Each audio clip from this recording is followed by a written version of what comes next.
आदरणीय ब्रह्मचारी सुचंद्र तथा हुतैष तथा सभी धम्म भाई और बहनों, सभी को प्यार भरा जय भीम। नमो बुद्धाय। ये बहुत ही कठिन ऐसी बात है कि प्रज्ञा और यथाभूत ज्ञान ज्ञान दर्शन को 50 या 40 मिनट में बताए, लेकिन बताना तो पड़ेगा ही ना, है ना। क्योंकि जब मैंने एक्सेप्ट कर लिया, मान लिया कि भाई हाँ मुझे बताना है, तो बताना पड़ेगा। और ज़्यादातर मैं मुझे थोड़ा-सा आपसे मतलब माफ़ी चाहता हूँ कि बहुत सारी बातें, जैसा कि उसकी बारीकी में जो थ्योरी है, उसका जो तत्व है, जैसा कि बताते ना भाई यथाभूत ज्ञान दर्शन क्या होता है या तो प्रज्ञा क्या होती है, तो ये सभी बातें मैंने ज़्यादा नहीं बताई है। जैसे कि बोलते ना भैया पुराने 2 2 प्रवचन में ज़्यादातर मैं प्रैक्टिस की बात ज़्यादा की है, लेकिन लोगों को लगता है कि भई वो भी बात बताना चाहिए। हाँ, ये सही बात है और ऐसा तो आप जानते भी हैं ना, मैं ज़्यादा जानकार नहीं हूँ। जैसा कि सुचेंद्र ने बहुत सारी बातें बताई है, ये सही में मुझे मालूम नहीं है, क्योंकि वो ज़्यादा पढ़ा लिखा है और उसने बहुत बार क्या बोलते हैं वो सर्वैव बुद्धिज़्म पढ़ा है। मैंने एक बार भी नहीं पढ़ा, तो इसलिए अगर मैं कुछ गलत बताऊँ, तो आप जाके गूगल में जाके मुझे बोलेंगे देखो चंद्रश्री इतना सीनियर व्यक्ति है और वो गलत बताते हैं, इसका अर्थ ये बताया, तो इसलिए मुझे लगता है कि भाई ज्यादा वो बातें नहीं बताना चाहिए।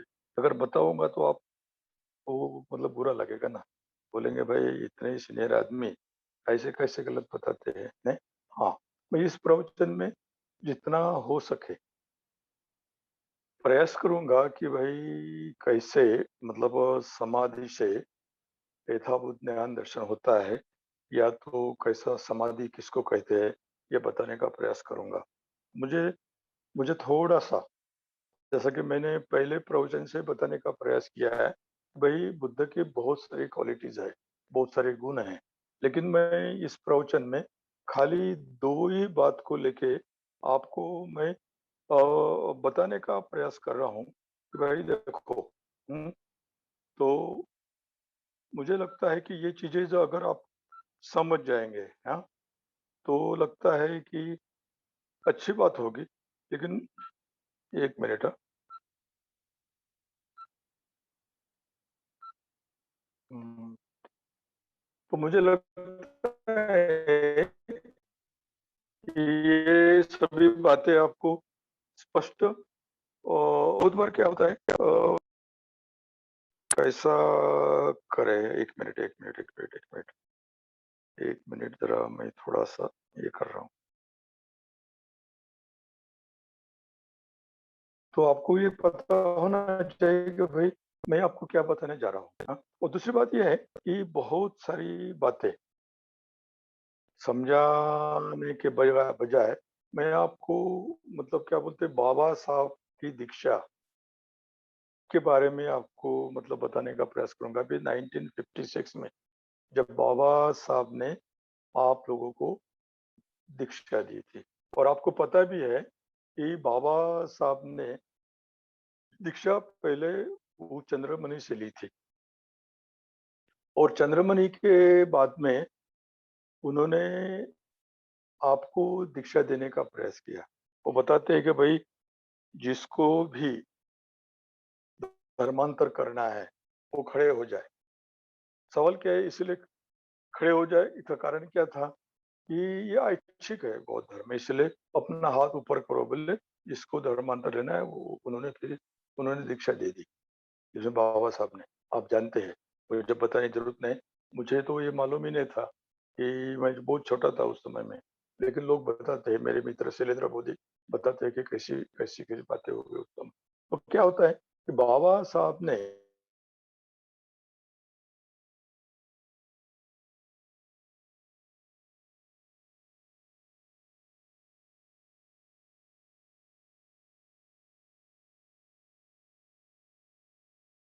चंद्रमणि के बाद में क्या हुआ है, बाबा साहब ने आपको दीक्षा देने का प्रयास किया। तो मतलब क्या है, ये बहुत महत्वपूर्ण बात है, ऐसा लगता है मुझे।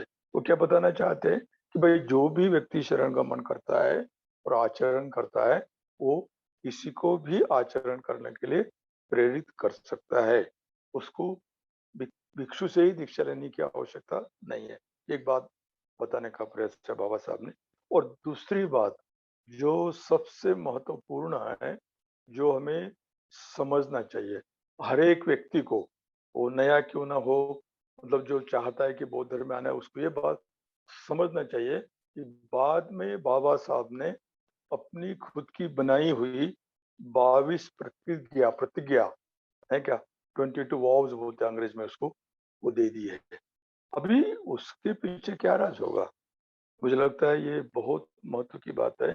बाबा साहब ने बताने का प्रयास किया है कि देखिए, सिद्धार्थ गौतम हमारे जैसे ही अपने माँ के कोख से पैदा हुए हैं। उन्होंने अपने प्रयास से, अपने ही क्या बोलते हैं आचरण से, क्या ध्यान के आचरण से, क्या बोलते हैं वो, बहुत सारे प्रयास किए, आपको मालूम है, क्या तपस्या की उन्होंने, उस प्रयास से उन्होंने उस मार्ग को खोज निकाला है जो सभी सम्यक संबुद्ध का मार्ग था। वो क्या हो गया था, धुंधला सा हो गया था, वो लुप्त हो गया था, उसको खोज निकाला है।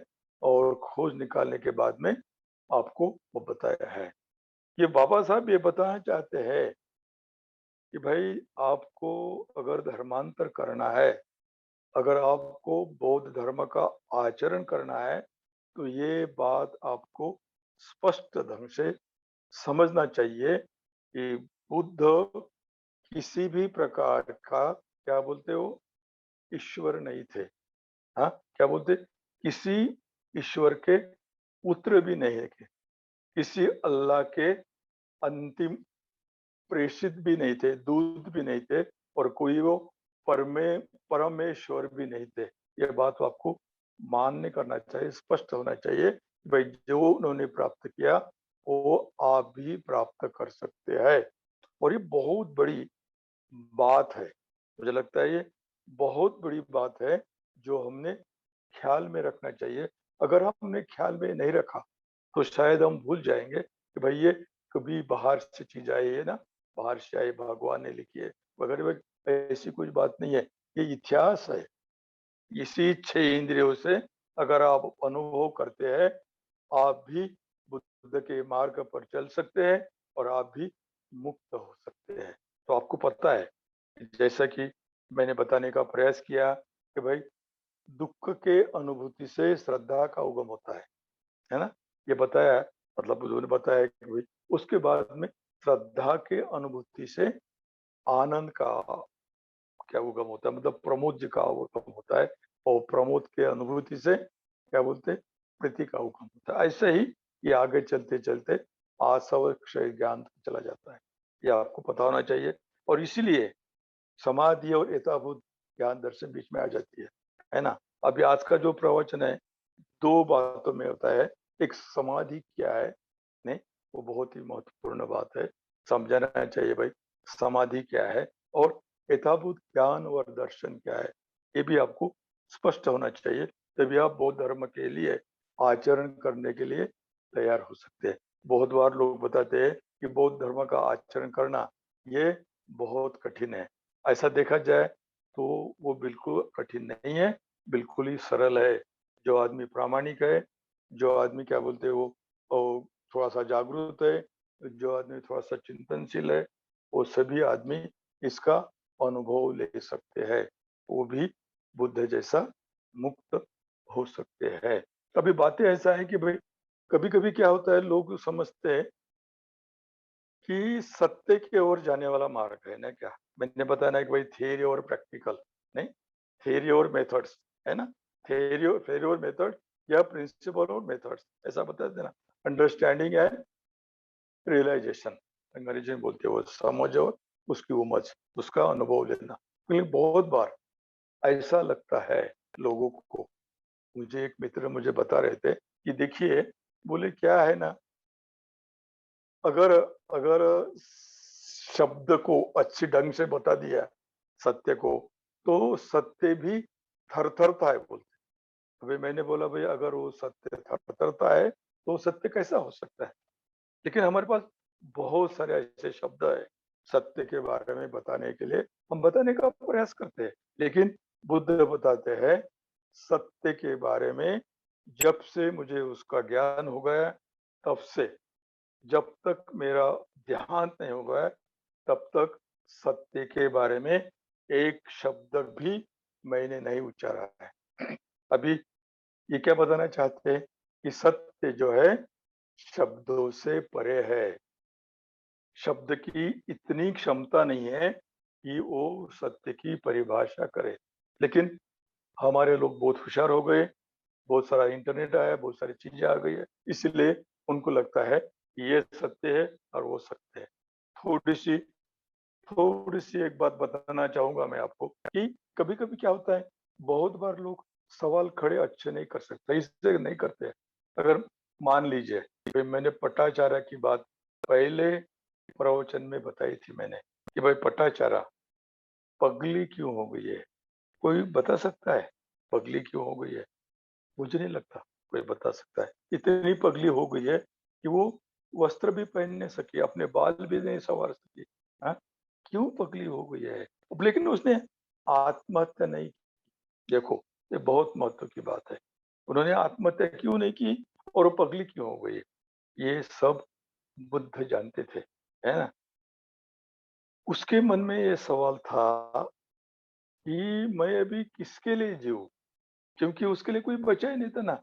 माता नहीं, पिता नहीं, पुत्र नहीं, पति नहीं, भाई नहीं, कोई नहीं, रिलेटिव नहीं, कोई नहीं, सब मर गए थे। तो उसके मन में ये बार-बार सवाल आ रहा था और वो उसका उत्तर ढूँढ रही थी वो।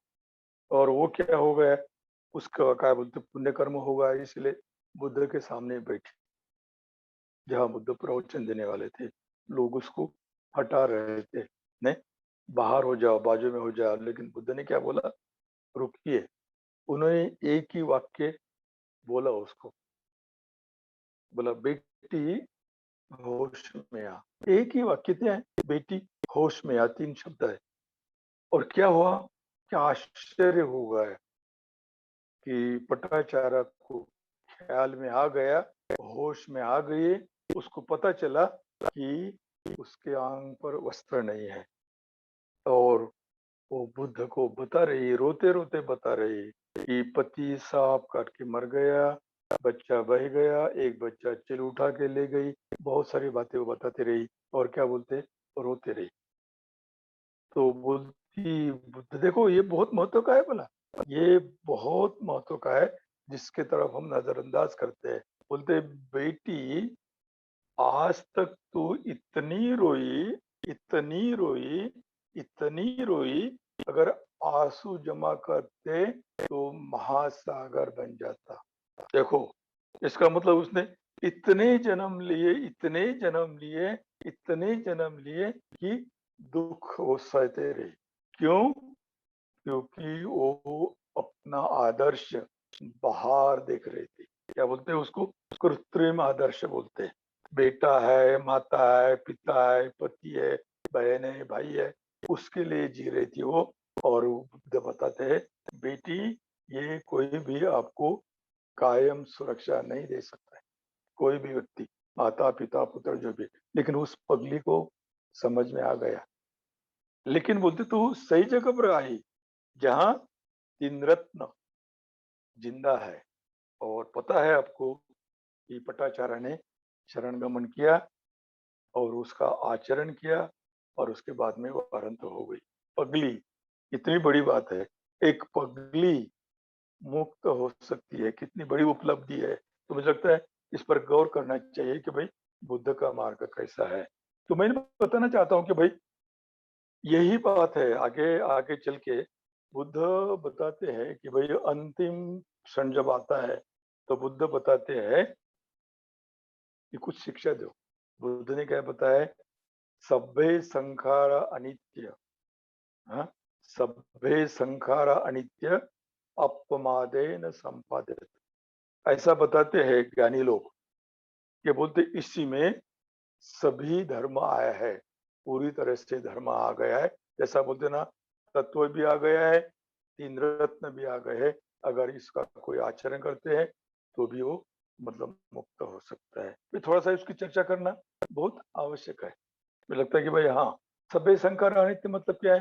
ये तो आपको पता है, मालूम ही है कि सभी चीज़ अनित्य है। नहीं आप जानते भी है कि जो भी भावनाएँ हैं, हमने देखा भी था कि भावना कैसी बनती है और वो भावना बनने का कारण क्या आप जानते हैं सब।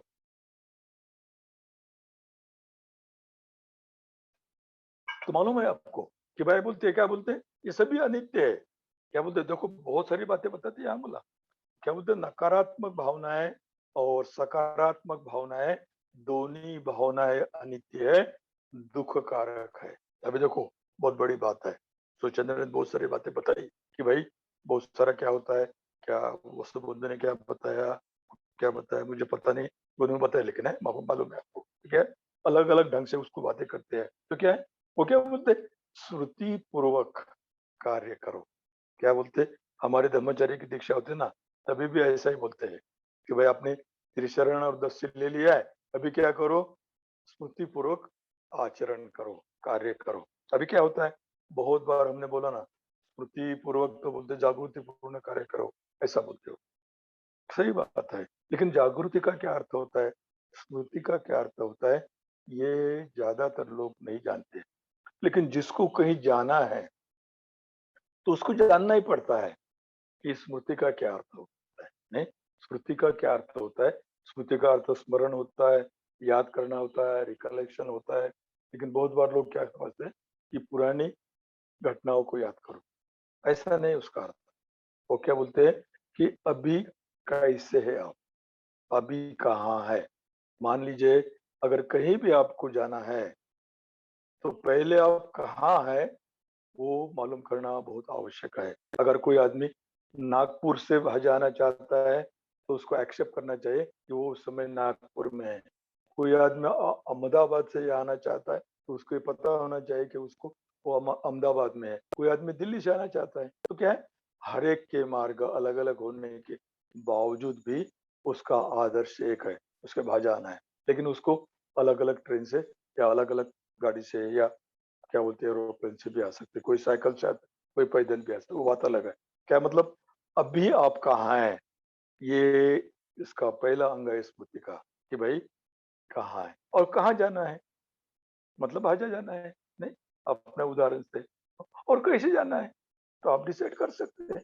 कोई रेलवे से आएगा, कोई एरोप्लेन से आएगा, तो कोई क्या बोलते हैं अपनी कार से आएगा, कोई भी बात कर सकते हैं। क्या मतलब इसमें ही तीनों क्या बोलते हैं रत्न समाये है। बोलते ना, बुद्ध धम्म और संघ। मान लीजिए भाई बाजा बुद्ध है, हाँ? और आप कहाँ है कि सभी लोग जो आप संघ के सदस्य है, कोई नागपुर में है, कोई अहमदाबाद में है, कोई दिल्ली में है, तो वो आ सकते हैं वहां से और मार्ग है आने का। हाँ, अलग अलग जगह होने के कारण हर एक आदमी का अलग अलग मार्ग हो सकता है, ये हम जान सकते हैं भाई। हाँ, हो सकता है, अच्छा है, ऐसा ऐसी बात है उसकी। मुझे लगता है ये चीजों को याद करना बहुत आवश्यक है। क्या लगता है कि भाई अगर आप ये जानते हैं तो स्मृति क्या करती है? स्मृति क्या करती है? आपने देखा है कि भाई हमारे स्व की निर्मित कैसी होती है? पहले प्रवचन बताया था मैंने, अगर आपको चाय पीने का विचार आ गया, चाय पीने की इच्छा हो गई, हाँ, और बाद में चाय पीने का निर्णय ले लिया, तो इसका मतलब क्या होता है? आपका चाय पीने वाला ठोस स्वतः निर्माण हो गया है और फिर बाद में आप चाय बनाते हैं और चाय बने के बाद में चाय पीते हैं। यही परंपरा में त्रिकाया तत्व बोलते हैं इसी को। क्या? इसी को त्रिकाया तत्व बोलते हैं कि भाई पहला जो है वो धर्म काया है, जो क्या ट्रांसपेरेंट है वो, नहीं उसमें कोई मय कोई नहीं, पक्का कुछ नहीं होता, खाली उसको धर्म काया बोलते हैं। दूसरा जो है एक्शन बोलते हैं उसको, कर्म करने के बाद संभोग काया है। और तीसरा जो प्रत्यक्ष चाय पी लेते हैं, वो क्या सिंपल है। लेकिन ऐसे हमारे बहुत सारे हो गए। क्या है? तो स्मृति क्या करती है, सबको एक साथ लाने का प्रयास करती है, उनके साथ चर्चा करती है और चर्चा करने के बाद में बोलती है अगर तुझे भी चाय पीना है, उधे चाय पीना है, तो क्या अर्ज है, एक साथ में चले, है ना? तो क्या होता है, वो स्मृति का ये भी काम है। और ये काम करने के बाद में अगर आप आचरण करते हैं तो क्या होता है, आपको पता चलता है कि भाई ये हमारा तत्व जो है सभी अनित्य है।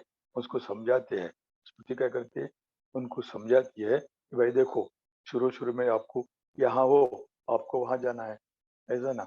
वो तो पहले बताना नहीं पड़ता ना। बुद्धों को पता है कि सभी लोग जो है आत्मा मानने वाले हैं, उनको चाहे कि भाई यहाँ हम बैठे, वहां जाना है, पक्का मानने वाले हैं। इसलिए उन्होंने क्या किया, ये सभी चीजें जो है ऐसी है। तो क्या होता है कि ये जो अनुभव जन्य चीजें है ये हम समझते हैं, लेकिन क्या होता है जैसा जैसा हम आचरण करते हैं, यह एक दिन की बात नहीं है। जब हम बोलते हैं ना कि भाई जैसे हम शरण गमन किया है और शरण गमन के बाद में शिलाचरण आता है, नहीं, शरण गमन क्या होता है, ये प्राथमिक है, और उसके बाद में शिलाचरण आता है। जो आदमी जिसने आदर्श को तय किया है, उस आदर्श की तरफ जाने के लिए कुछ मार्ग है, शिलाचरण है, वो दूसरी कृति है। पहली कृति क्या है, शरण गमन, मतलब दुय्यम जो शिलाचरण दुय्यम, ये दुय्यम नहीं है, वो दूसरी कृति है। क्योंकि पहले कृति मतलब क्या शिलाचरण नहीं आ सकता है, क्योंकि वो गलत है। लेकिन अगर कहाँ जाना है आपको, तब आपको मार्ग आता है, तब शिलाचरण आता है। तो ये बहुत महत्व की बात है, ये समझना चाहिए। लेकिन बुद्ध ने ये भी बताया है कि मेरा धर्म जो है क्या है, तराफा है। तराफा मतलब क्या है, नैया है, इस तीर से जाकर उस तीर पर चले जाती है, वो नैया है, ऐसा बताते हो, है ना। तो मुझे क्या लगता है, ये भी पता होना चाहिए कि भाई यहाँ हम है और वहां जाना है, तो हमारी आदत बन जाती ना पक्की। क्या होता है कि भाई मतलब क्या, इस सिरे नहीं तो उस सिरा, वरना कोई बोलते ना खाने का है तो घी के साथ, नहीं तो भूखा रहेंगे, ऐसा बोलते हो। अगर वो लड़की पसंद है, अगर उसकी शादी नहीं हो गई तो मैं शादी ही नहीं करूंगा, ये कोई बात है। लेकिन ऐसे ही हमारी आदत लग जाती है। लेकिन बुद्ध क्या बताते हैं, ऐसा मत बोलो, अभी मैं शादी नहीं करूंगा, अभी नहीं शादी करूंगा, कल हो सकता है, कल मेरा मन बदल सकता है, मैं शादी कल कर सकता हूँ। तो ये बातें जो है ये तो बहुत महत्व की है, हमें अपनी समझ में आ जाना चाहिए। और ये क्या बोलते हैं कि नया है, ये क्या बोलते हैं कि मैंने बताया था ना कि भाई ये जो तीन यान है ना, ये आपके विकास की उपलब्धि है, आपका विकास बताता है। जैसे कि सुचंद्र ने आप बताया कि प्रत्येक समुत्पाद को लोग गुरु अलग अलग ढंग से देखते हैं, नहीं क्या, जैसा बताया उन्होंने कि भाई नागार्जुन है, वसुबंधु है, ये कैसे देखते हैं ना, अलग अलग ढंग से देखते हैं, ऐसा बताया उन्होंने। तो क्या होता है कि यहाँ क्या होता है, महायान की परंपरा शुरू हो जाती है। वो क्या बोलते हैं कि भाई ऐसा बता ही नहीं सकते आप, नया कहा है, चल रही है ना वो, जो चल रही है उसको ऐसा आप नाम देंगे। तो ये बहुत महत्व की बात है। ये अगर आपको समझ में आ जाता है तो आपको समझ में आ जाएगा कि हाँ, ये जो बात है बहुत महत्व की है। समझना चाहिए कि हम बहते प्रभाव को नाम नहीं दे सकते। आप तो जानते हैं ना कि भाई जो भी परिवर्तनशील है उसको हम नाम कैसा दे सकते हैं, लेकिन खाली व्यवहार के लिए नाम दे दिया। चंद्रशील बोलो, सुचंद्र बोलो, रुताइश बोलो, और भी कोई लोग हैं ना, उनको काय के लिए पहचान के लिए नाम दिया। लेकिन ना चंद्रशील पक्का है, ना सुचंद्र पक्का है, ना रुताइश या कोई भी आदमी पक्का है, खाली व्यवहार के लिए। लेकिन व्यवहार के लिए नाम दिया है, उसको ही हम क्या बोलते हैं, पक्का समझ बैठे हैं। इसलिए थोड़ा मुझे लगता है ये समझ में आ जाना चाहिए कि ऐसा नहीं है। क्यों, क्या है, दुख की मन की अवस्था वो भी परिवर्तनशील है, सुख की मन की अवस्था वो भी परिवर्तनशील है। इसलिए क्या बोलते हैं, महाशून्यता बन जाती है। दोनों भी, द्वेष की मन की अवस्था और मैत्री की मन की अवस्था भी परिवर्तनशील है। उच्च अर्थ से क्या है, उच्च अर्थ से दोनों ही एक जैसे है, जो तो ये समझ में आ जाना चाहिए। यही महायान की परिभाषा है। महायान नहीं बोलता है कि भाई क्या होता है, नहीं, महायान बोलता है कि भाई इसीलिए हमने क्या, ना प्राप्ति ना अप्राप्ति, कोई पक्की बात नहीं। अगर प्राप्ति बोलेंगे आप पक्के हो जाते, फिक्स हो जाते। यही बात आपको थोड़ी समझ में आ जाना चाहिए। ध्यान और समाधि में क्या फर्क है, बहुत बार हमें भूल जाते हैं। ध्यान क्या है और समाधि क्या है। बहुत बार को लोगों को लगता है कि ध्यान जो है वो समाधि में कोई फर्क नहीं है, लेकिन फर्क है। ये आपको समझ में आ जाना चाहिए, क्योंकि अगर वो समझ में नहीं आ गया तो बाकी यथाभूत ध्यान दर्शन भी समझ में नहीं आएगा, और समाधि क्या है ये भी समझ में नहीं आएगा। लगता है ध्यान जो है, मैंने बताया था कि भाई 5 बाधाएँ, मानसिक बाधाओं को अगर बाजू में कर दिया, तो आप ध्यान का अनुभव ले सकते हैं। पता है आपने क्या? और ये ध्यान के अनुभव जो है कितने प्रकार के हैं? 4 अरूप ध्यान है और 4 अरूप ध्यान है। उसकी मुझे आपको जानकारी देनी नहीं है, आप गूगल को पूछ सकते हैं और क्या बोलते हैं अष्टांग मार्ग में समाधि का भी वो पढ़ सकते हैं, आपको ये मालूम हो सकता है। लेकिन आपको ये भी पता होना चाहिए कि सिद्धार्थ गौतम को आलार कालाम के पास और उद्दक रामपुत के पास ये 8 ध्यान के परिणाम उसको पूरी तरह से अनुभव उन्होंने लिया था। और उस ध्यान के अनुभव से क्या-क्या क्या-क्या दिखता है, क्या-क्या उपलब्धियाँ है, ये थोड़ी-सी आपको बताना चाहूँगा मैं। अब जो किताब में लिखा है, वैसा नहीं बताऊँगा मैं, लेकिन थोड़ी-सी उसी बात है कि ऐसी बोलते हैं कि जो व्यक्ति क्या बोलते हैं ध्यान करता है और जो व्यक्ति आचरण करता है, उसमें क्या होता है? 6 प्रकार की अभिज्ञा बोलते हैं उसको नहीं, क्या बोलते हैं? 6 प्रकार की उपलब्धियाँ बोलते हैं। जो आदमी ध्यान करता है, जो आदमी बाधाओं के बाजू में करता है, उसको बोलता है सिद्धि प्राप्त होती है। सिद्धि मतलब क्या होता है? मनोमय मनोमय क्या प्राप्त हो सकती है, वो उड़ सकता है, पानी पर चल सकता है, तो क्या बोलते हैं उसको क्या बोलते हैं फायर का भी क्या अंगार का कुछ तकलीफ नहीं होती है, वो ऐसा है तो वो उसके लिए रुद्धि सिद्धि बोलते हैं हम लोग उसको नहीं क्या, वो सभी उसके लिए प्राप्त हो सकता है। दूसरा है वो दूर का देख सकता है, दूर का सुन सकता है, दिव्य चक्षु दिव्य स्तोत्र उसको उपलब्ध हो सकता है। तीसरा बोलते हैं कि क्या बोलते हैं तीसरा बोलते दिव्य चक्षु है ना, दूर का देखता है, टीवी है, इंटरनेट है। और क्या बोलते हैं पूर्व जन्म का भी ज्ञान होता है उसको। हाँ, और क्या होता है बोलते हैं परिचित ज्ञान भी होता है, ऐसा बोलते हैं। मतलब दूसरे क्रम में क्या चल रहा है, ये सभी उपलब्धियाँ जो है, किसी को भी हो सकती है। कोई भी व्यक्ति, किसी भी धर्म का हो, किसी भी क्या बोलते हैं देश का हो, स्त्री हो या पुरुष हो, उसके लिए ये उपलब्धियाँ है। और सिद्धार्थ गौतम को भी ये उपलब्धियाँ हो गई थी। लेकिन जो अगला है लोकोत्तर है ना, आसव क्षय ज्ञान, वो खाली बुद्धिस्ट को ही हो सकता है। जो बुद्ध है, जो बुद्धों के पाथ पर चलता है, उसी को हो सकता है। ये बहुत ही महत्व की बात है। लेकिन बहुत बार लोगों को इसकी जानकारी नहीं होती है, इसकी मालूमात नहीं होती है कि समाधि और ज्ञान में क्या फ़र्क है। और आपको पता होना चाहिए कि समाधि जो है, सुख होने के कारण, सुखी होने के कारण वो एकाग्र हो सकता है। और सुख क्या है? जब वो एकाग्र होता है। इसका मतलब क्या होता है? जब उसकी बाहरी चीज़ों को वो भूल जाता है। पद प्रतिष्ठा को भूल जाता है। वो बोलता है कि नहीं, मुझे आचरण करते-करते उसे पता चलता है, दुःख से लेके वो जैसा कि वो आगे चलते रहता है, आचरण करता है। 2 पद्धति आचरण है, प्रत्यक्ष पद्धत और अप्रत्यक्ष पद्धत, नहीं क्या? ध्यान का आचरण और शीलों का आचरण। क्या बोलते हैं भाई दोनों का एक ही उद्देश्य होता है उसका क्या है? मुक्ति के तरफ जाना, अनित्य का दर्शन लेना नहीं क्या? जो हमारे अंदर में है। ऐसा बोलते हैं ना भाई, अनित्य का मतलब धर्म काय का दर्शन लेना, जो हमें हमने हमारी शुरुआत उससे हो गई है। अगर ये अगर जानता है, तो वो बराबर ध्यान और क्या बोलते हैं आचरण, शीलों का आचरण, दोनों का आचरण करते-करते वो क्या होता है समाधि को प्राप्त करने का प्रयास करता है। समाधि मतलब क्या होती है? ये बहुत एकाग्र होता है यहाँ। बहुत समाधि के बहुत भी अर्थ है कि भाई मतलब क्या बोलते हैं वो पॉजिटिव या तो क्या वो सकारात्मक मन की अवस्था, निरंतर सकारात्मक मन की अवस्था। लेकिन यहाँ क्या है? यहाँ बोलते हैं वन पॉइंटेडनेस, क्या बोलते हैं? बिल्कुल समर्थ, बिल्कुल एकाग्र। क्यों? आचरण करने के पूरी तरह से जीवन में पूरी तरह से आचरण करता है वो। जो भी चीज़ आती है उसको देखता है, वातावरण को देखता है, घटनाओं को देखता है। हर घटनाओं को वो अलग-अलग ढंग से देखता है। माता से चर्चा करेगा, पत्नी से चर्चा करेगा या पुत्र से चर्चा करेगा, अलग-अलग ढंग से करना पड़ता है। तो ये सभी चीज़ें उसको पता रहती है, इसलिए वो क्या बोलता है सुखी हो जाता है। वो पता चलता है कि भाई नहीं, बाहर कितने भी जाए, कितने भी आपको ये मिले, तो भी आदमी सुखी नहीं होता है। वो पूरी तरह से आचरण ध्यान और आचरण करने से वो एकाग्र हो जाता है। अभी मानो अगर आप समाधि की अगर उपाधि देखना चाहेंगे तो समाधि क्या है बोलते हैं?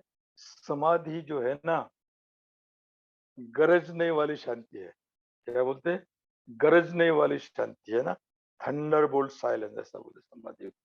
क्या बोलते हैं? इतनी वो क्या बोलते हैं? शांत है वो, कोई उसको हिला नहीं सकता है।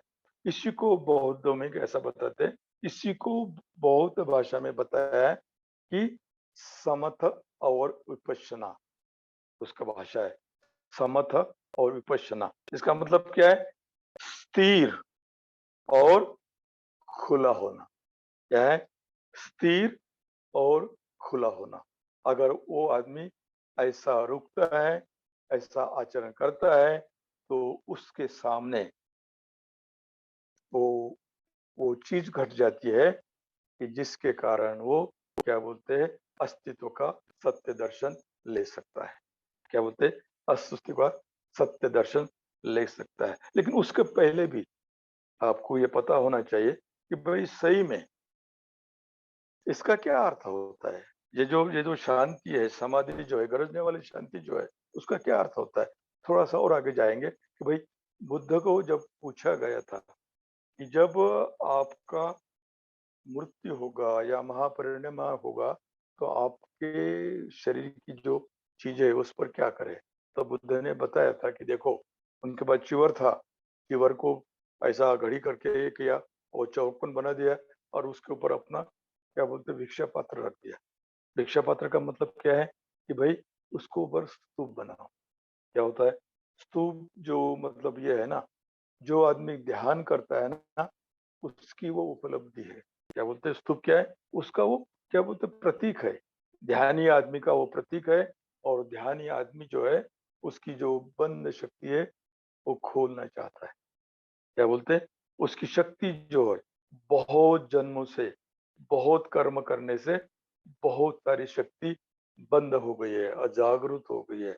आपने देखा होगा कि अष्टांग मार्ग जो है ना, वो बताते हैं कि भाई देखो, एक अंग जो है दर्शन मार्ग है और क्या बोलते हैं वो 7 अंग है, वो भावना मार्ग है, परिवर्तन का मार्ग है। इसका मतलब क्या है? एक ही अंग ही हम जागृत है, बाकी 7 अंग जो है अजागृत से भरे हुए हैं। ऐसा बोलते हैं ना, बर्फ अगर पानी में रखते हैं तो ऊपर का हिस्सा थोड़ा होता है, लेकिन नीचे ज्यादा होता है। ऊपर के हिस्से ने किधर जाना चाहिए, उसला निचला हिस्सा उसको कंट्रोल करता है, नियंत्रित करता है। तो हमारा भी ऐसा ही होता है। समझ में चीज तो आती है, लेकिन हम उसका आचरण नहीं करते क्योंकि हमारा अजागृत मन जो है, हमारे अजागृत इच्छाएं जो है, हमें क्या करती है? करने नहीं देती है। वो बोलते हैं हमारा क्या है? तुमको हो ना बुद्ध तो जाओ, लेकिन हमारा क्या है? हमारे लिए तो तुम ऐसे ही है ना, तुमको ये करूंगा, ये मकान बनाऊंगा, ये करूंगा, अच्छा वगैरह वगैरह, ये सब हमको बताए तो उसका क्या है? वो ऐसा बताते हैं। तो उसको क्या करना पड़ता है? उसके साथ आपको क्या संबंध प्रस्थापित करने पड़ते हैं। और जब आप ध्यान करते हैं, क्या है? जब आप ध्यान करते हैं तो ये चीजें आपको स्पष्ट होना चाहिए कि भाई स्तूप का क्या प्रतीक है, हम ध्यान करने का क्या अर्थ होता है, ध्यान में हमें क्या करना पड़ता है, बहुत बातें हैं। ऐसा बताते हैं ना, जब भी आप ध्यान में बैठते हैं तो क्या बोलते हैं? बहुत सारी चीजें ऊपर आ जाती है और वो चीजों को आपको कार्य करना पड़ता है, उसको समझना पड़ता है और समझने के बाद में उसके ऊपर उठने का प्रयास करना पड़ता है। बहुत बार लोगों को ये बातें स्पष्ट नहीं होती है, समझती नहीं है कि ध्यान क्या है। नहीं, बहुत बार लोगों को लगता है कि भाई क्या ध्यान है, नहीं। लेकिन यहाँ ही अगर आप समुद्र मंथन की बात करते हैं, बहुत सारी बातें हैं, हिंदू धर्म में भी है, मुझे उधर जाना नहीं है, लेकिन समुद्र मंथन जो है, ये मन मंथन की बात है। मन मंथन मतलब क्या है? कि भाई जब भी आप ध्यान करते हैं या तो समुद्र मंथन करते हैं, जब आप अपने मंथन में घर्षण करते हैं, तो क्या होता है? जो अंदर जो छिपी हुई चीजें ऊपर आ जाती है। मालूम है आपको? बताता है, बहुत बहुत लोग बताते हैं कि भाई सबसे पहले अगर कुछ आता है घर्षण करने से, क्या कॉन्शियस और अनकॉन्शियस का जब घर्षण होता है तो ऊपर क्या आता है? सबसे पहले बोलते हलाहल विष आता है। कोई लोग नहीं बता पाएंगे, बोलते कि हिंदू धर्म बोलते कि वो जो बोलते ना उसका है, बोलते वो क्या है, वो शंकर ने उसको क्या बोलते कंठ में रखा, बोलते वो नीलकंठ बोला उसको। लेकिन यहाँ जो है अवलोकितेश्वर कालकंठ नीलकंठ बोलते हैं। मतलब जो भी व्यक्ति बदलना चाहता है उसे नीलकंठ बनना पड़ता है। नीलकंठ मतलब क्या होता है कि भाई कौन सा विष है वो, हलाल विष क्या है, वो क्या है, वही विष बाहर आता है। उसको लगता है कि मैं ठोस हूँ, हाँ क्या है, मैं ठोस हूँ, मैं मर्यादित हूँ और मैं सबसे अलग हूँ। यही अविद्या का मूलभूत अर्थ है। यही ये क्या बोलते हैं वो हलाहल विषय। अगर उसको नीचे हृदय की तरफ जाने दिया तो हमारी भावनाएं कलुषित हो जाएंगी, मर्यादित हो जाएंगी। अगर वो विष अगर ऊपर मस्तिष्क में चला गया, ब्रेन की तरफ चला गया, तो हमारे विचार भी ठोस हो जाएंगे, मर्यादित हो जाएंगे और क्या बोलते हैं अलग हो जाएंगे।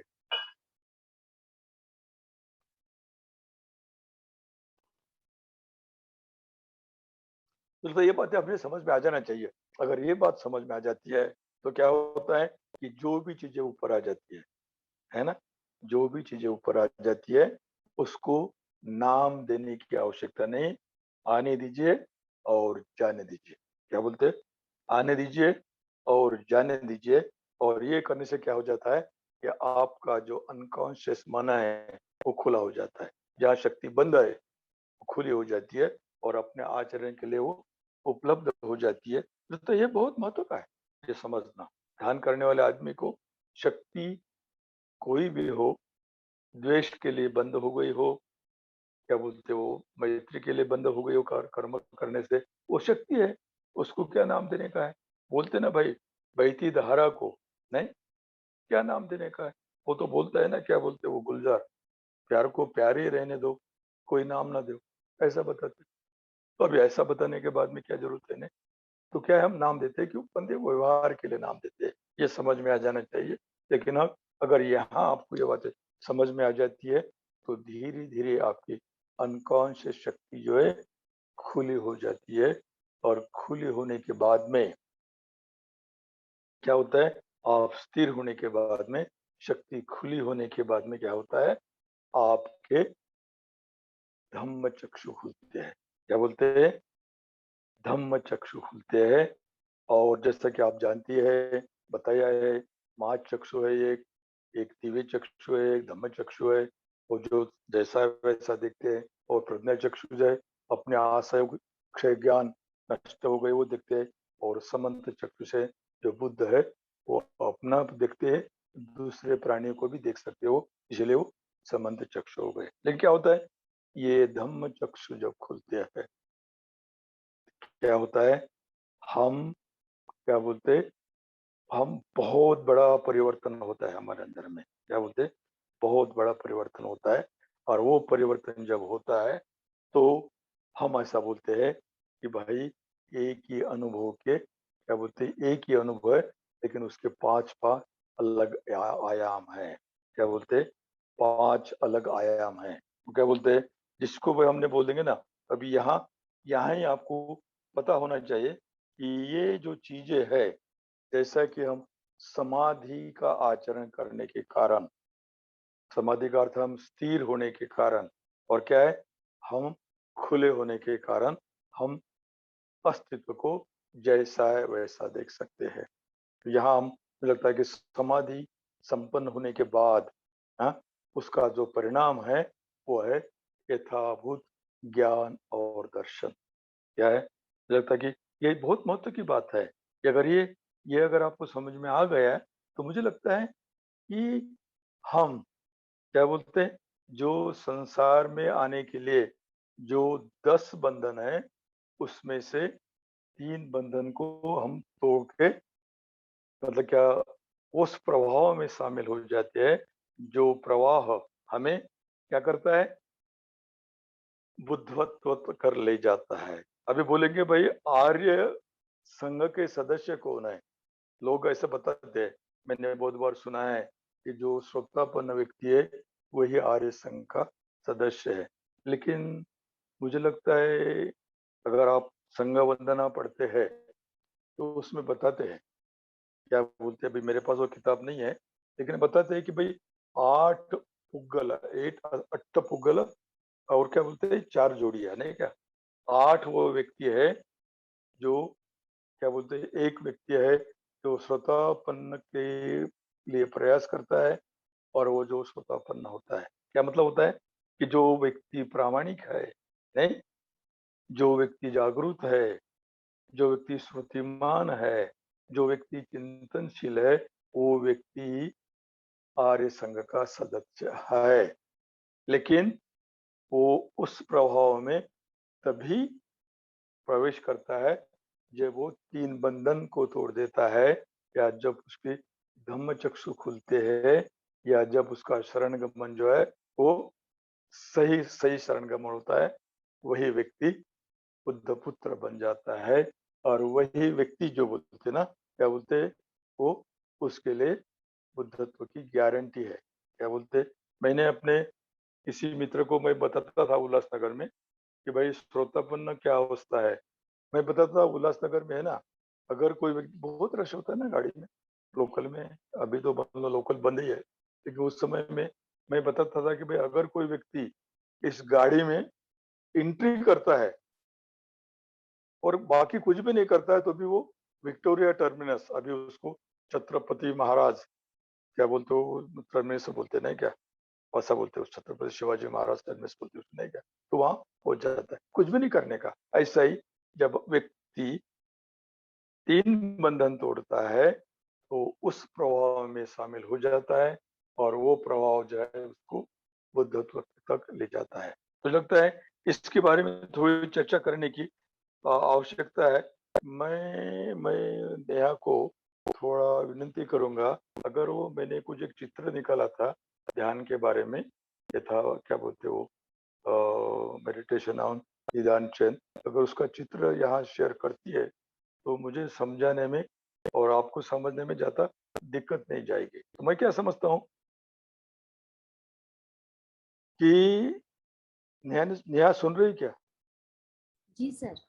हाँ हाँ, कोई बात, कोई बात। तो क्या होता है, क्या बोलते हैं कि भाई जब भी आदमी श्रोतापन्न होते हैं, उसको 5 अनुभव आते हैं। एक ही अनुभव के 5 बातें हैं जो उसको समझ में आ जाती है, ऐसा बोलते हो नहीं क्या। ये मैंने चित्र निकाला था कि भाई जो ध्यान करते ना, चिंतन करते ना, मतलब कि आदिदान चंद पर चिंतन करते ना, तो यही कुछ बातें अगर आपको समझ में आ जाती है तो बहुत ही अच्छा है। तो क्या बोलते हैं, शरण गमन सही सही होता है, क्या बोलते हैं, 3 बंधन टूटते हैं। दूसरी बात क्या बोलते, धम्म चक्षु खुलते हैं। और तीसरी तीसरी बात है, वो क्या बोलते हैं, गृह त्याग करता है, होता है मतलब जीवन में परिवर्तन लाता है ना, एक पुनर्रचना करता है। और चौथा और पांचवा जो है ना, वो क्या बोलते हैं, बोधि चित्त की उपलब्धि होती है। इसका मतलब क्या होता है, 4 जो है अपने व्यक्तिगत रूप के है, और बाकी जो अंतम जो है ना, वो परोपकारी अंग है इसी अनुभव का। हाँ, और इसमें अगर देखते हैं, अगर वो चित्र को भी आप देखते हैं तो आपको पता चलेगा कि किस ढंग से दुख से लेकर, क्या बोलते, दुख के अनुभूति से क्या बोलते, हम आगे चलते हैं धीरे धीरे। और जहाँ समाधि है ना, समाधि भी इधर लौकिक है ना क्या, ये लौकिक है, लौकिक मार्ग है ये, कौन सा, समाधि तक। और जब समाधि के बाद में जब उसके चक्षु खुल जाते हैं, तो किस ढंग से वो, क्या बोलते, वो देखता है, दोनों चीजों को देखता है। क्या बोलते हैं, अगर आप देखते हैं उसको, अगर आप वो चित्र को देखते हैं तो उसमें लाल रंग के कुछ लाइन लिखे मैंने, क्या बोलते हैं, इस ढंग से दुख के अनुभूति से समाधि तक चला जाता है। और समाधि के बाद में वो देखता है कि कैसा अविद्या से लेकर, क्या बोलते हैं, अविद्या से लेकर संस्कार कैसे उत्पन्न होते हैं, संस्कार से क्या होता है, ऐसा करते करते क्या होता है, वो बोलते हैं, और क्या होता है कि वो मृत्यु उसका ये हो जाता है, क्या बोलते हैं, उसको जन्म होता है और मृत्यु होता है। उसके बाद में उसको उल्टा किया, उसको क्या बोलते, उसका क्या बोलते हैं, विलोम और प्रतिलोम ने क्या, और क्या बोलते हैं, उल्टा भी किया है। अगर आप, क्या बोलते, जन्म ही नहीं होगा तो ये भी नहीं होगा, क्या बोलते हैं, वो जन्म मतलब दुख नहीं होगा, अगर भव नहीं होगा तो जन्म नहीं होगा। इस ढंग से भी उसको उल्टा बताने का प्रयास किया है। और एक जो लाइन है उसकी, जो उसमें लिखी है ना, ये क्या बोलते हैं, वो भवचक्र को देखती है, जो अनित्य है ना, उसका दर्शन लेता है। किस ढंग से ये चक्र घूमते रहता है बार बार, और अगर आप शांत थोड़ा रुक जाते हैं तो क्या दुख का अनुभव लेते हैं, और दुख के लिए आप कारण है ये समझता है, तो धीरे धीरे वो मार्ग जो है, विधायक मार्ग बोलते हैं उसको, उसके क्या बोलते हैं, ये भी कंडीशनल है। ये नकारात्मक कंडीशनिंग है, ये पॉजिटिव कंडीशनिंग है। और उसके बाद में आगे जाके जो मार्ग जो है ना, वो क्या होता है, उसका मतलब बदल जाता है। वो क्या पॉइंट ऑफ नो रिटर्न में क्या होता है, उसकी जगह बदल जाती है। और वो आगे भी देखता है कि जो चीज है, क्या बोलते हो, इसको बोलते हैं कि भाई ऐसी चीज देखता है वो कि जिसको अनकंडीशन है, वो है असंस्कारित है, क्या है, उसका भी दर्शन लेता है वो। और उसका दर्शन लेने का अर्थ ये होता है कि वो अभी उसका जो केंद्र बिंदु है कार्य करने का, वो जो उसका क्या बोलते ग्रेविटेशनल फोर्स है, वो बदल जाता है। और वो बदलने से क्या होता है, वो उसकी जो तीन बंधन है, क्या बोलते हैं, वो सत्काय दिट्ठी है, और विचिकित्सा है, और क्या बोलते हैं, शीलवत्त परामर्श है। इसको हम आदत का बंधन भी बोल सकते हैं। इसका मतलब वो पूरी तरह से एकाग्र होने के कारण पूरी तरह से देख लेता है कि कोई भी चीज मेरे अंदर में पक्की नहीं है, उसको दर्शन हो जाता है। खाली वो बौद्धिक नहीं, मतलब क्या बोलते हैं, वैचारिक नहीं है, खाली बौद्धिक नहीं है, उसको दर्शन होता है। वो देख लेता है कि हाँ, मुझ में परिवर्तन हो गया है, और मैं उस मार्ग में प्रवेश किया है। उसका जो अंत है, क्या होता है, अंतिम में बुद्धत्व प्राप्त होने वाला ये है। आप बुद्ध पुत्र बन गए हैं। आपका जो कार्य करने का केंद्र बिंदु जो है, वो बदल गया है। बहुत महत्व की बात है। बहुत बार लोगों को ये समझ में नहीं आता है। क्या होता है, इसका मतलब उसकी श्रद्धा जो है, क्या बोलते हैं, उसकी श्रद्धा तीन रत्न के प्रति अटल हो जाती है। मानो जैसा कि आप बाह्य हो, हाँ, बाह्य को बताया है कि भाई देखा देखिए, देखा देखिए तो सिर्फ देखिए, देखा है तो सिर्फ देखिए, ऐसा बताते हो। क्या बोलते हैं, देखा है तो सिर्फ देखिए, सुना है तो सिर्फ सुनिए, है, अनुभव लेना है तो सिर्फ अनुभव लीजिए। मैं अनुभव लेता हूँ, ऐसा नहीं। क्या बोलते हैं, मैं अनुभव लेता हूँ, ऐसा नहीं है। मतलब क्या होता है, वहां कोई मैं की उपलब्ध नहीं होने के कारण उसके धम्म चक्षु खुल जाते हैं। और धम्म चक्षु खुलने के बाद में वो जो अस्तित्व का दर्शन ले सकता है। यथाभूत ज्ञान और दर्शन यही है। मुझे लगता है ये क्या करता है, ये भी देखता है कि जो परिवर्तनशील है उसको देखता है, और वो भी देखता है आगे, क्या है, कि जो असंस्कारित है, जो वो अगर देख लेता है वो, तो उसको पता चलता है क्या है, फिर उसके लिए बुद्धत्व जो है वो बिल्कुल गारंटी है, ऐसा। और आपको पता भी है, हुँ? आपको पता भी है, जब कोई व्यक्ति, जैसे कि बुद्ध ने भी वहाँ बोलते हैं ना, बुद्धत्व प्राप्त होने के बाद में 7 हफ्ते अलग-अलग जगह जाकर उस अनुभूति का आनंद लिया था बुद्ध। जब जो ये लोग उधर गए होंगे, उसको मालूम होगा कि भाई हाँ, ऐसा ही है, ऐसा देखा है उन्होंने। तो मुझे लगता है ये चीज़ जब आपको पता चलता है, तो क्या बोलते हैं कि अगर कोई व्यक्ति श्रोतापन्न होने के बाद में उसका अगर मृत्यु हो जाता है, क्या? श्रोतापन्न होने के बाद में अगर उसका मृत्यु हो जाता है, तो ऐसा बताते हैं कि भाई ज़्यादा से ज़्यादा 7 जन्म में वो बुद्धत्व प्राप्त करता है। इसका मतलब क्या होता है, जो आपने चित्र देखा है ना, उसमें क्या होगा, ऐसा क्रॉस होगा, ऐसा नहीं, मतलब क्या होगा, आप नीचे गिरेंगे तो उतना ही नीचे गिरेंगे, इस संसार के जो ऊपर चीज है ना, क्या बोलते हैं ना वो, कि भाई नीचे अटक जाएंगे उधर, यहाँ अटक जाएंगे। इसका मतलब क्या है, वो निचला हिस्सा जो है, जो दुख है, प्रेत योनि है, क्या बोलते हैं वो, नर्क योनि है, या प्राणी योनि है ना, कि लोक है, प्राणी लोक है, इसमें नहीं गिरेंगे आप। मनुष्य जन्म में भी जाकर ही आप ऊपर आ जाएंगे। बोलते कि और कुछ दो बंधन ढीले करने के बाद में क्या होता है, बोलते अनागामी हो जाएंगे आप। अनागामी मतलब ये संसार में नहीं आएंगे, ये काम लोक में नहीं आएंगे ना, तो क्या हो जाएंगे आप ऊपर के ऊपर ही, मतलब वो देवलोक में या फिर जाके वहाँ बुद्धत्व प्राप्त करेंगे, और जब आप बुद्धत्व प्राप्त करेंगे तो आप मुक्त हो जाएंगे। मुझे लगता है ये बहुत बहुत की बात है। बाकी लोग जो बोलते हैं, बाकी लोग जो बात करते हैं, ये क्या करते हैं, स्वर्ग, मृत्यु और पाताल की बात करते हैं, है ना। इनको ये पता नहीं है स्वर्ग, मृत्यु और पाताल जो है ये भी एक बहुचक्र है। बुद्ध बताते हैं कामलोक, रूपलोक, अरूपलोक ये भी बहुचक्र है। अगर आप इसमें पड़े रहेंगे तो क्या होगा, आप मुक्त नहीं होंगे, ऐसा बोलते ना। बुद्ध क्या बताते हैं कि भाई जो भी ब्रह्मा, महाब्रह्मा, परिब्रह्मा है या ब्रह्म संपत्ति है, वो भी इस चक्र में ही पड़े हुए हैं। इसलिए बुद्ध बताते हैं कि भाई अगर आप बुद्धिस्ट होना चाहते हैं, अगर आप धर्मांतर करना चाहते हैं, तो आपको आचरण करना पड़ेगा, संकल्प करना पड़ेगा, परिणाम कारक शरण गमन करना पड़ेगा, और परिणाम कारक शरण गमन करने के बाद ही आप आचरण कर, धीरे धीरे आपके लिए ये मार्ग खुल जाएगा, है ना, खुलते रहेगा। नहीं, मुझे लगता है ये बहुत महत्व है। अभी क्या बोलते हैं आप, तीन यान की बात करते हैं, हीन यान, माया और वज्रयान। ये सभी चीजें क्या है, आपके विकास की बातें बताती है। ये क्या बोलेंगे भाई, मतलब 5-5 साल के, 500 वर्ष के इसमें हूँ, बातें ज्यादा स्पष्ट हो गई। बुद्ध ने पहले ही सब बता दिया है, पहले ही चीजें बता दी है, लेकिन क्या है, हमें पता नहीं होगा। और बहुत सारे क्या बोलते हैं, इंटरनेट आ गया, बहुत सारी चीजें आ गई, इसलिए हमें लगता है कि भाई हमें पता नहीं हो, इसलिए बहुत शब्द आ गए, बहुत सारे लोग पता नहीं आ रहे।